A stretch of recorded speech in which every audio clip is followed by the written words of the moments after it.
Ayan, napakaganda ng quality. Saka naka-sale yan guys, ang laki ng discount niya. Mabigat po yan ha. Ayan. Sa mga may gusto nito, ilalagay ko na lang yung link niya sa baba, i-click nyo na lang po. Check out na kayo guys. Madalas ba yung handaan sa inyo guys? Baka gusto nyo nito yung ating 3-layer na food plate. Ayan, stainless steel po tayo, no? Maganda yung quality, matibay po siya. Para kung halimbawa may mga okasyon sa inyo, or mga nag-cater kayo, or mga buffet, ayan, dito nyo ilalagay yung inyong mga handa. Pwedeng iinit na lang po yan guys, kasi itong ating 3 food plates, maganda yung quality niya. Ayan guys, yung quality ng ating 3 food plates. Ganyan siya guys, clear po yung kanyang cover. Yung cover po niya natatanggal. Ayan, tatanggal yung cover natin. And then, ito yung kanyang ano.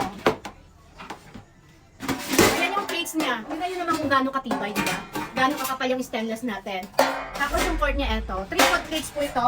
Meron tayong 1 plates at meron tayong 2 plates. And guys, dito nyo ilalagay yung tubig na mainit. Or tubig. Diyan kayo maglalagay.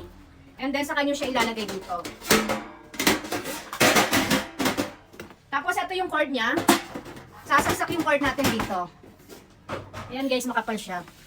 Dito siya isasaksak sa ilalim. Maganda to guys kasi hindi ka nainit ng init ng ulam mo, diba? Isasaksak mo lang po yan.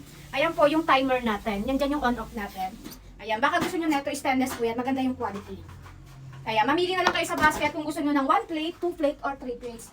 Ito ang akin siya 3 plates para meron tayo ibang klaseng ulam.